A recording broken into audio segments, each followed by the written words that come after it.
Power of stories. And I'm just going to take about 18 minutes or so to share with you a little bit of why I think stories are so important, but in particular why, especially right now, literacy is more important than ever before. And then the third thing I want to share with you is the fact that I think children are extremely vulnerable in our world and all over the world, whether children are suffering the effects of war or poverty or transition. There is really one main way that I've seen children gain resilience, and also not only for themselves but also for us, to actually be more present to the idea that children's stories do matter and that we have to all take care in protecting the lives of children, is the fact that each child has so many stories themselves, him or herself, to tell and to share.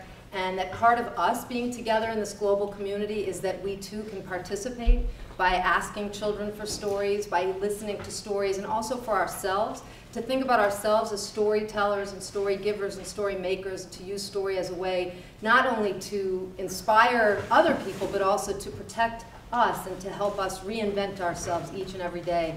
So Lit World's mission is really about that.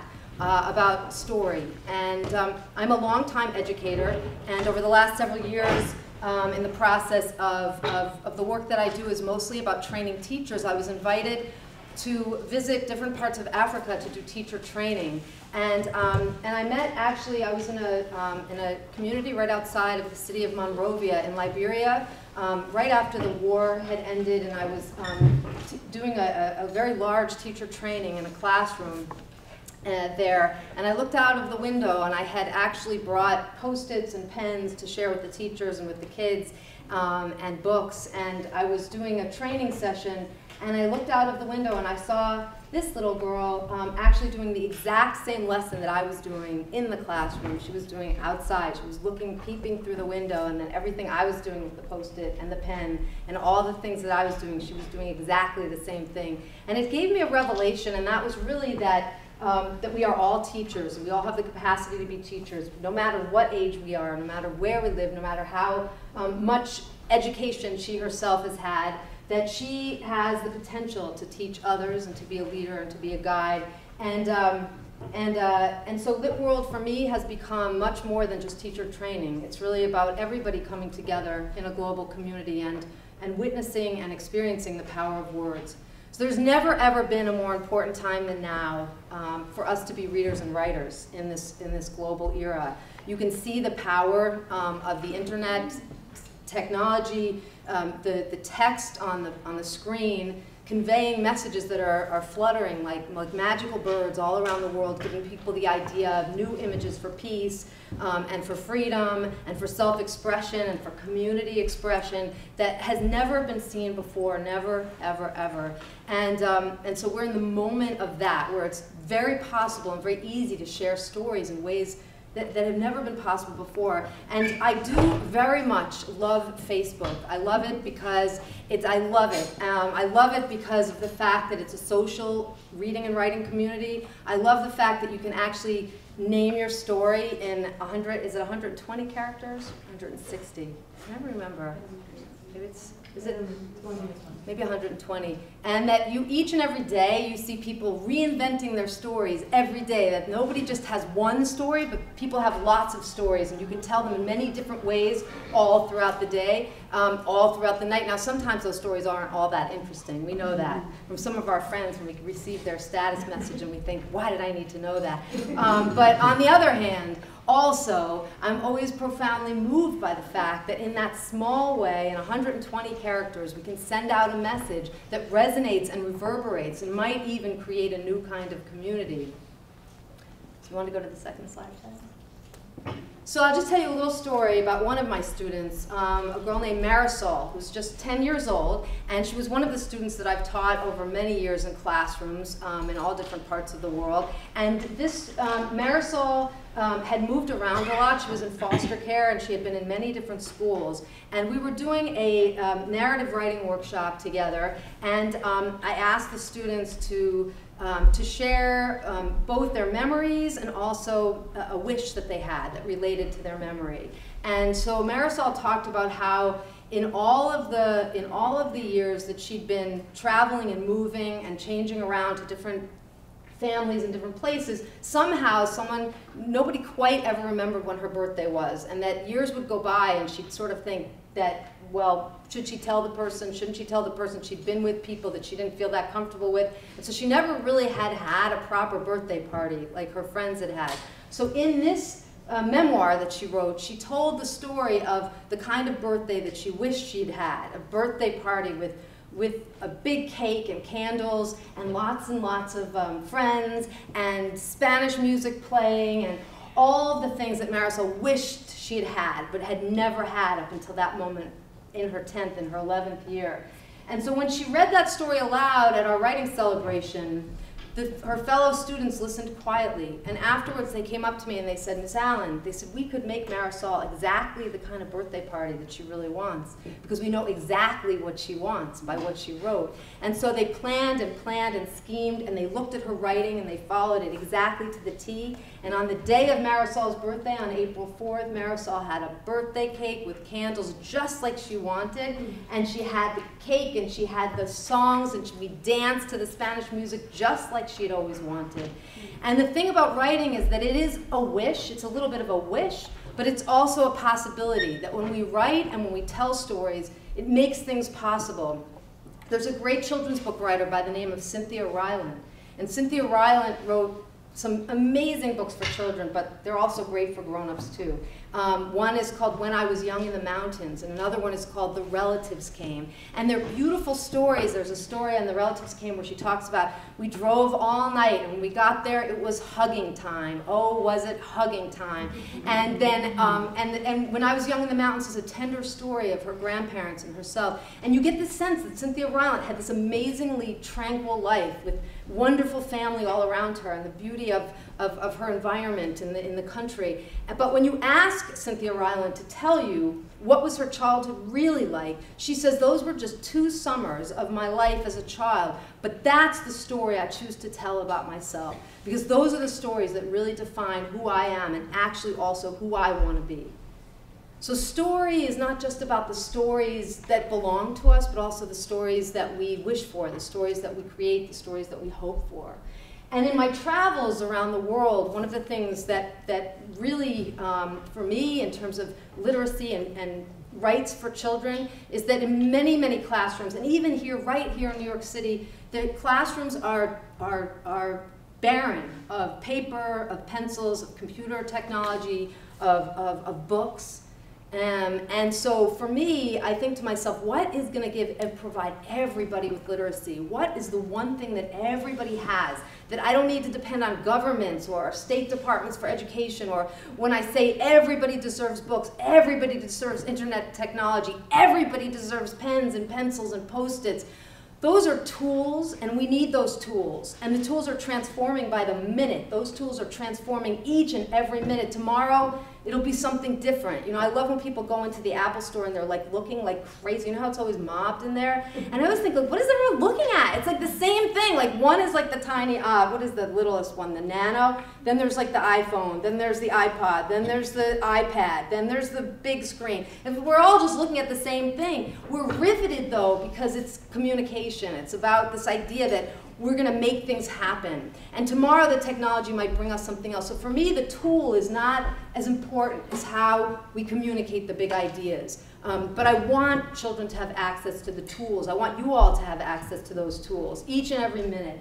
But what do we do when there aren't any? What do I do when I walk into a classroom in Kibera, or I walk into a classroom in Monrovia, and there are no pens, there are no paper, there's no books, there's nothing? And here too, I've been in rural America where there are also no books, no pens, no paper.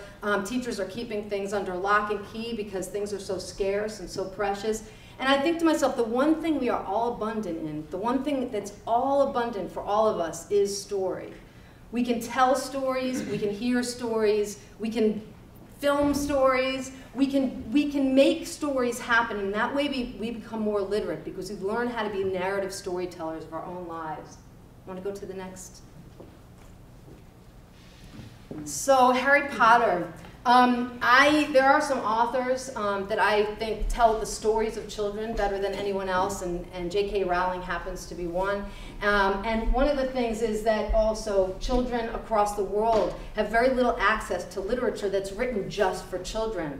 So as I've been traveling and I see that children are reading from heavy textbooks that really aren't resonating with their own lives at all, and I think to myself, the hunger that we all have for stories that really match our experience. They're both personal and they're also universal, and that's really what Harry Potter is all about. Did you want to turn the... This is one of the students that I work with at a place called Children's Village, which is a foster care center right here in New York, and serves over 300 boys a year, and then more up in Harlem. We have a community center that Lit World does a lot of projects there. And one of the things that the boys will tell me about literature is how much it resonates with their own lives. A lot of the boys have never, ever been read to until they come to my program, my Lit World programs at Children's Village. And one of them said to me just recently when he was reading Harry Potter, he said, "You know, Pam," he said, when I read Harry Potter, he said, "Harry is a boy just like me. He has a scar on his forehead and I have lots of scars in my heart. In that way, I feel a lot like Harry Potter." And also the thing I love about Harry Potter, and what the boys tell me that they love too, is that Harry has to go to school to get back his childhood. He has to go to learn magic. He has, you know, he grows up in a closet, right, in this really bad place where he feels nobody is really hearing or listening to his story at all. Nobody's really acknowledging him as a unique individual in one way or another. And then he travels to Hogwarts and he gets there and it's like that's where magic happens. So just as Harry's about to leave his childhood, he has this chance to recapture the childhood that he never had. Just like Marisol recaptures the childhood she never had through the power of story. And that's really what Harry does. And that's really what the boys at Children's Village do. And that's really what we all do every single day when we say, this is the story of who I am, and this is the story of who I want to be. Thanks, Chad. How many of you know this one? So this story is both an amazingly enchanting one and also it drives parents nuts. Because most of the time your kids will ask to read it again and again. Maybe many of you remember also reading this when you were young, or even finding it when you're older and saying, I still don't know what it is about this book, but I just love it. And the thing that was so genius about Margaret Wise Brown as a writer, even as simple as this book is, it's basically saying, "Goodnight moon, goodnight room, good night," and the old lady whispers, "Hush." And it's very, very deceptively simple. But the thing that was so brilliant about Margaret Wise Brown was this.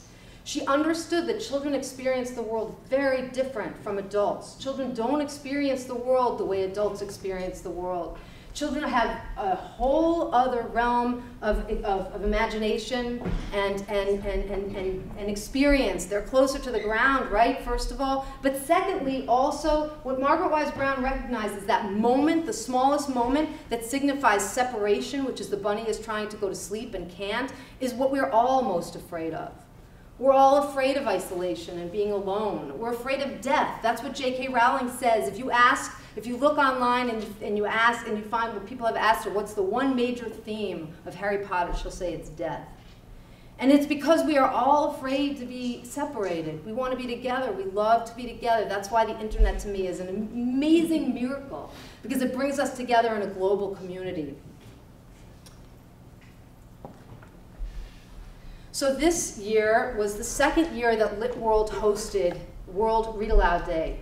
This was our own invention. We had the idea because we love to tap into our social networks. And Lit World, my organization, has started what we call lit clubs all over the world, gender-based lit clubs for girls and then also for boys, to bring them together in safe spaces, whether they're inside of school or outside of school. And maybe there are some of you here who would like to start one with us. I would most surely love that. You don't have to be a trained teacher. You don't even have to have graduated yet from high school. We want people to join us in this effort to help to children to see themselves as readers and writers through their own stories, and so we've started these clubs. So on this day in New York, we had the idea that if we create this vision for World Read Aloud Day, on this day all of our clubs around the world can read together, even though we're not physically together. But then, because everyone liked the idea and because it spread so easily in our second year, we were able to reach over 300,000 people in 60 countries who all said, yes, I want to be a part of World Read Aloud Day 2. And what we did was we were able to do a 24-hour Read Aloud-a-thon in Times Square. And don't ask me how, because actually that's a very difficult thing to accomplish, to get a little special permit to go down there. And I had in my office a chair that belonged to my father from the first time he set up his own office. And he'd given me his chair when he retired. And somebody said to us, you know, you should have a chair, because 24 hours is a long time. And people need a place to read. So I looked at that chair and I said, this is the perfect chair. And I said to my father, what do you think? Is that the perfect chair? And he said, that is the perfect chair. So we hauled that chair down to Times Square. On March 9th in 2011, and we asked volunteers to come in for 24 hours to read with us in Times Square to signify and to honor the children all around the world, 774 million people around the world who cannot read, and for us all to raise our voices together on this day, both in New York and around the world. And so that's what we did. And girls and boys came, old people, young people, everyone in between, and read from their favorite books or texts that we provided. And some people who didn't read came and sat down and told their stories. And on this day, in some way, we were all together, united by our stories. But I think we can do that every day.